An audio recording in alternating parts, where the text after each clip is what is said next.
유시민 작가에 대한 어떤 반박이 있었던 게 아닌가. 왜 우리 사람을 안 쓰고 다른 쪽에 있는 사람을 갖다 쓰느냐. 여기에 대한 아주 명징한 그 답변을 주셨던 것 같아요. 우리 사람도 쓴다. 능력 있으면 쓸 수 있는 것 아닌가. 이런 취지의 말씀을 하셨는데 그 노무현 대통령도 대연정을 제안했었고 문재인 대통령 때도 기억하시겠습니다마는 유승민 전 의원에게도 요청을 했었고 근데 왜 우리 사람 안 쓰고 남의 사람 갖다 쓰느냐. 이게 노무현 대통령 때보다도 퇴화된 것 같아서 유시민 작가의 인식에 대해서 상당히 실망스럽고 그런 태도는 그 진영 내부에서는 열광할지 몰라도 국민 통합을 추구해야 하는 대통령이 별로 그렇게 도움이 되지 않는다. 진영 논리를 깨는 게 저는 한국 정치의 발전이라고 믿는데요. 당연하죠. 그 뭐 더 말할 나위가 없는 건데 그거에 대해서 불만이 많아요. 지금 이재명 대통령에 대해서 아니 이거 어쩌자는 거예요. 왜 자기들 사람 안 쓰냐고. 유시민 정치인 그분이 했던 말 뭐 60대 이후로는 뇌가 어떻게 된다. 이 말이 자꾸 머릿속에서 맴돌고 있습니다. 그때 DJ 대통령한테 하야라고 뭐 정신이 어떻다 저렇다 이런 얘기를 한 적이 있어. 누구에게 하야라고 할 때가 아니라 이제 본인을 돌아보고 이제 본인의 하야 시점은 언제냐. 지금 정청래 대표는 이재명 정부의 성공을 말로는 그렇게 표방하지만 실제로는 문조 털레유라고 불리는 그분들의 이익을 대변하고 있다라는 생각을 지울 길이 없어요. 조국을 밀고 있는 김어준 씨 방송 나가가지고 김어준 씨가 후보가 사퇴해야 사실상 단일화가 된다 이렇게 얘기하니까 거기 호응한 듯한 태도. 이게 당대표가 할 짓입니까? 이거 보더라도 이 사람은 당의 이익이 아니라 결국 특정 계파의 이익을 위해서 충성하는 사람이구나. 거기서 만천하에 다 드러냈습니다. 선거 졌죠? 근데 책임은 또 안 집니다. 이 친문 세력의 거의 그 어떤 특징이 이런 겁니다. 이 선거에서 져도 뭐 책임을 안 지는 건 말할 것도 없고 아주 그 싸디싼 사과도 하지 않아요. 이게 아주 그들의 특징입니다. 이재명 대표 1기 때 그때 수석 최고위원이 정청래 대표였어요. 그래서 친명으로들 많이 알고 계셨고 반명 쪽에 선 사람들과 네트워크가 돼 있다는 세상에 5,000선이 돌파되는 그 기념비적인 날에 합당 제안을 하고 말이죠. 선거 결과를 떠나서 이것만으로도 이재명 대통령 정부 성공에 별 도움이 되지 않는 존재가 바로 정청래 대표다랍니다. 그리고 전준철 특검 추천한 거 어떻게 할 거면 글쎄 선거 말이야. 경선 때 대통령님 사진 쓰지 말라고 당에서 공문 내려보냈어요. 네. 그럼 정청래 대표나 조승래 사무총장 둘이 한 건데 책임져야죠. 대통령 얼굴을 여당에서 지우는 게 말이 됩니까? 근데 조국은 썼어. 그렇죠. 뭐야 이게. 항의도 안 해요. 항의도 안 하고 못하는 여당 대표. 그러면서 선관 이슈 터졌고 대통령께서도 참정권 침해고 이 시대에 정말 젊은이들이 목소리를 내고 있으니 가서 좀 이거는 살펴야 된다. 여당도 책임 있게 안 했거든요. 야당에 좀 질 낮은 의원들하고 말싸움하고 가끔씩 웃기고 그게 정청래라는 정치인의 유일한 할 일인 것 같아요. 그분에게 다 대표직을 맡긴다. 심지어 다음 공천권을 맡긴다. 이거는 망하려고 작정하는 것이다. 우리가 언제까지 위아더 월드 할 일인가 하는 생각이 들어요. 지난 그 정부 때 국정 실패를 했으니까 윤석열한테 정권이 넘어간 거 아닙니까? 자기들이 개혁하려고 하는 대상한테 정권을 넘겨준 거 아니에요. 역사상 이런 비참한 정권 교체가 없었어요. 그런데 그 정부의 주도 세력들 그래놓고 반성도 하지 않고 뭐 책임도 지지 않고 이런 세력들을 위아더 월드 하면서 같이 가야 합니까? 저는 그러나 청산할 것은 좀 청산할 필요가 있겠다. 20년째 친문이 모든 걸 다 해먹고 있어요. 심지어는 왜 새 정부가 들어섰는데 우리를 안 갖다 쓰느냐 이러면서 진영주의를 도리어 노골적으로 요구하고 있어요. 유시민 작가라는 사람이. 이게 바람직합니까? 이게 정상입니까? 이번에 정청래 대표가 되면 2년 후 총선 지는 거고 또 4년 후 대선에서 또 지는 겁니다. 이거는 거의 진리라고 봅니다. 2년 후 총선 치면은 다음 대선 없어요. 불가능합니다. 그러면 아무런 어떤 효능감을 드러내지 못하게 되고 결국 이 정부는 결국 내주게 되는 건데 이러면은 이득을 보는 사람이 민주진영 안에서 김어준이에요. 야당이 돼야 좋거든. 끊임없이 상대방을 악마화하면서 자기는 탄압받는 소수자, 약자 이렇게 코스프레하고 이러면 제일 좋아요. 여러분 보안 수사 없이 그냥 거기서 1차 수사에서 결론이 다 난다? 기소할지 말지만 결정한다? 그 공소청에서 손 다 띠라는 겁니다. 손 다 띠라는 거죠. 그러면은 장경태 같은 상황은 어떻게 할 거예요? 근데 장경태 의원도 이제는 보안 수사권도 필요하다는 입장으로 바뀌었어요 지금. 이거 어떻게 설명할 거예요 국민들한테? 장경태를 가장 총애하는 사람이 바로 정청래 대표입니다. 우리 정 대표님 그 보안수사권 완전 폐지 얘기하기 전에 장경태 의원한테 우선 좀 자문을 구하시기 바랍니다. 그 사실은 문재인 정부 때 이와 비슷한 일이 있었습니다. 전부 다 공수처만 만들면 뭐 진짜 유토피아가 열리는 것처럼 떠들었어요. 공수처 만들었습니다. 어떻게 됐습니까? 윤석열이가 집권해가지고 다 무력화시켰잖아요. 안 굴러가요 지금도. 안 굴러가요. 사람도 제대로 못 뽑아. 그거 하나 망가뜨리는 건 일도 아닌 거예요. 그러니까 정부를 만약에 내주면은 그 순간 모든 것이 다 수포로 돌아간다고요. 그런데 지금 이 사람들은 정권 내줘도 된다. 우리가 친문이 다시 저 기득권 잡아야 된다. 이거 아닙니까? 솔직한 속내는? 저 이재명 대통령 같은 분은 야당일 때 너무 힘들었잖아요. 네. 오진 탄압을 받느라고. 근데 그분이 대통령이 되니까 얼마나 빛나는 시대가 열렸습니까? 황금 시대가 열렸어요.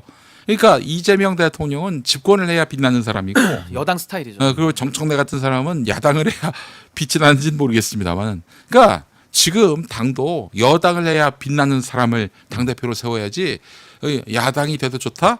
야당이 되면 더 좋아. 이런 사람들은 그 지금 이 정부와 같이 갈 수 있는 사람들이야. 정청래 대표가 이번에 아웃되면은 안 되면은 부수적인 효과가 꽤 있어요. 이제 문조 털레유를 우리가 이야기하는데 그 친문 세력들이 이제 퇴조가 됩니다. 이재명 정부에서 주도 세력이 아니게 되는 거고 완전한 이재명 대통령으로의 정권 교체가 이루어지게 되는 거예요. 아니 그리고 유시민 장관님도 동교동계 DJ 대통령 하야라고 얘기했다니까요. 근데- 그러니까 저는 그 말이 음. 틀렸다고 보진 않아요. 아니 왜냐면 새로운 세력이 들어오면 또 앞에 세력들이 시대 정신과 같이 가는 분은 또 같이 가겠죠. 네. 동교동도 우리가 집단으로 묶을 수는 없으니까요. 네. 근데 동교동 안에서도 기득권화되고 시대를 본인들에게 동기화시키려는 과거 퇴행 세력들이 있었을 거 아닙니까? 예. 그러면 그 사람들한테 하야라고 말하는 게 좀 맞다고 생각해요. 네, 네. 유시민 장관님 과거 발언이. 예. 그럼 지금도 마찬가지죠. 친문들 다 나가라 이게 아니라니까요. 음. 아니 다 역사성을 가지고 걸어온 것인데 여전히 친문 세상을 만들겠다라고 하는 그 패족적 마인드 그거 갖고 있는 분들하고 같이 못 가는 거예요. 그리고 그 단절이 있어야 새로운 미래가 열리는 건데 이분들이 본인들이 이제 힘이 있다고 계속 근육 자랑하고 이재명 대통령 우리 말 들을 거야 안 들을 거야 왜 인사 우리 사람 안 써 이러면서 마치 이념주의와 진영 논리를 강화하는 행태를 대외적으로 보이면 이 피해를 정권이 본단 말이에요. 이건 못 막는 이건 안 된다는 겁니다. 만약에 정청래가 당대표가 된다. 그럼 이제 자기들이 하고자 하는 일 내세우고 싶은 인사 딱 그 안을 갖고 가져갑니다. 이 종이에 써서 사인하셔. 사인하면은 살려는 드릴게. 안 그러면 이제 국회에서 지원 안 해준다는 거죠. 그렇지. 안 도와주죠. 입법으로 안 해주죠. 입법으로 안 도와준 그 선례가 있었어요. 그 5월 초에 그 김민석 국무총리, 그 강훈식 비서실장이 당정청 회의 때 강하게 정청래 대표에게 불만을 표시했어요. 왜 입법이 안 되냐? 안 돌아가. 나한테 잘 보여야 뭐 국회가 돌아가는 말든 할 거 아니겠냐. 그러니까 나 무시하지 마라. 이거 아니었을까요? 일 안 하는 거를 지렛대 삼아가지고 어. 정부를 협박하는 거예요. 사실상 여당 대표라는 사람이. 그 역대 대통령이 자기 권력욕 때문에 일을 그르칠 때 당대표는 그래도 왜냐하면 정치를 계속 오래 해야 되니까 그래도 민심을 전하려고 애를 쓰고 그 과정에서 충돌이 빚어지기도 하고 나중에는 도태당하기도 하고 권력에 의해서 이런 경우가 있는데 이번엔 좀 정반대가 참 이게 너무 황당한 상황인 거예요. 이게 싱크가 맞아야 한다. 국정을 성공시켜야 한다는 대통령과 그에 또 부응하는 그렇죠. 여당 대표여야 한다. 그래야만 이 정부가 성공할 수 있다. 그렇죠. 본인이 그런 생각이 들어요. 힘이 없다. 자기는 영향력만 있을 뿐이다. 영향력은 힘 아닙니까? 근데 출연료를 그럼 그렇게 받습니까? 그분은 섭외할 때도 다르다던데요. 어. 출연료들도 많이 받는다. 출연료 공개를 한번 해보자 그래요, 같이. 예, 그리고 유시민 작가가 자신은 뭐 저기 권력이 없다 이렇게 얘기하고 있는데 본인이 라이브 중에 전에 함돈균 박사 이름을 거명했고요. 네. 문조 털레유 만든 사람 거명했고 이런 식으로 자꾸 거명을 해서 좌표를 찍습니다. 가만두지 말라라는 거죠. 이게 본인의 힘을 믿고 그러는 거 아니에요. 이게 지금 앙심이 있는 것 같아요. 자기를 비판하는 이른바 신진 세력들 이재명에게 하나하나 조목조목 그 맞춤형 그 이 핀셋 폭격을 하겠다 그런 뜻이 읽혀지는데 아니 김어준이 언제나 정청래 편은 아니에요. 그 효용성이 있을 때 뭐 말하자면 인기와 더 나아가서 영향력이 전제됐을 때 그때 비로소 자신이 김어준에 의해서 선택이 되는 거지.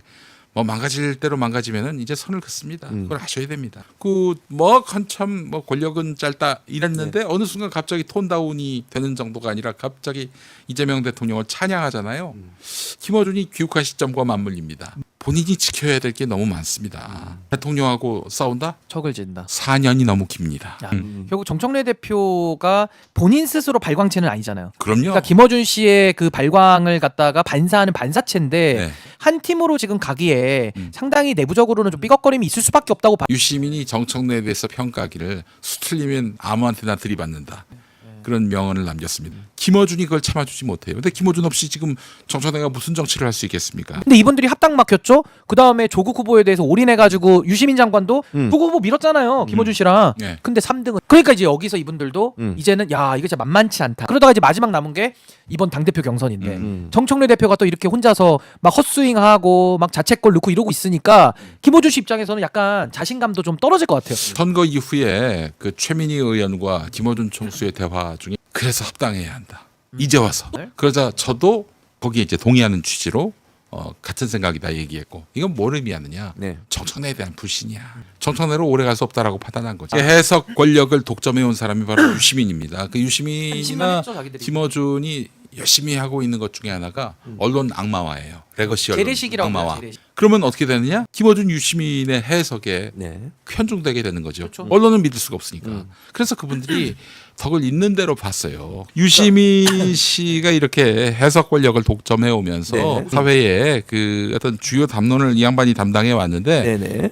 이재명 대통령이 들어서서 음흠. 그 해석 권력이 불필요하게 만들어 버리니 여기에 진짜 화가 났나 보다. 화가 많이 난 거야. 뚜껑이. 그렇지. 아니 윤석열 그 이명박이 집권해도 나라가 망하지 않는다 이런 얘기를 하면서 이재명 대통령은 망할 것처럼 저렇게 얘기하고 있는 거는 뭐냐면은 이명박 윤석열 때는 자기가 말하는 게 먹혔거든.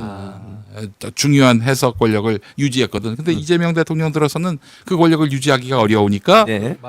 이 나라가 망할 것처럼 지금 이 표정이 어두운 게 아닌가. 지금 이재명 대통령에 대한 국민적 인식이 어떻냐면요. 이렇게 일 잘하는 대통령, 이렇게 국익만 생각하고 국민 통합을 만들어서 대한민국을 새로 거의 이거는 뭐 고려가 조선이 되는 수준의 천지개벽이거든요. 그 이재명 대통령 이렇게까지 혼자 놔둬야 되나? 그러니까 국민들이 더 지지를 해주시게 되는 이런 현상이 있는 거예요. 제가 난이 안 먹혀요. 정말. 정청래 대표하고 뭐 모르지 않는 사이인데도 불구하고 이렇게 그 정말 매정하게 얘기하는 이유는 선거 결과에 책임을 지지 않기 때문입니다. 정말 이 민주진영의 잘못된 풍토가 뭔 잘못을 해도 책임을 지질 않아요. 김용민이가 2012년 총선 때 그 떨어졌을 때 혼자만 떨어진 게 아니라 뭐 민주당 선거 패배의 원흉이다 이런 얘기를 들었잖아요. 그리고 정치 그만뒀습니다. 예. 그 정도 책임은 져줘야 되는 거 아니에요? 정치적 미래가 아주 없진 않았어. 내가 불과 한 4%포인트 차로 졌기 때문에 한 4년 더 노력하면 다음에 될 수도 있었어요. 그런데 나의 모든 미래를 다 불태워버렸어요. 이 정도도 지금 초선 도전자도 이렇게 책임을 지는 판에 선거에서 대패를 해놓고 지금 당대표가 아무 책임도 안 지고 대통령을 도리어 조롱하는 이런 현실 이 참 너무 기가 막힙니다. 바로 잡아야 합니다.